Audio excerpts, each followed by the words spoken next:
Hi guys, dilig muna tayo ng mga tanim. Ayan ang aking kangkong. May talbos na siya guys.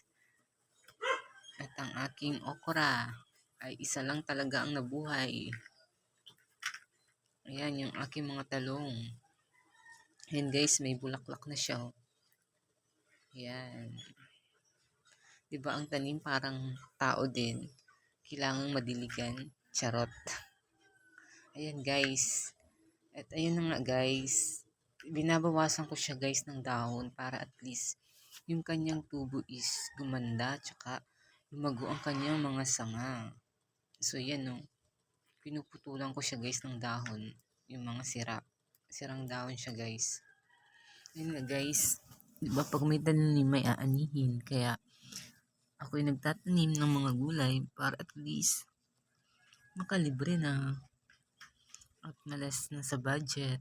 Yun naman guys, thank you for watching.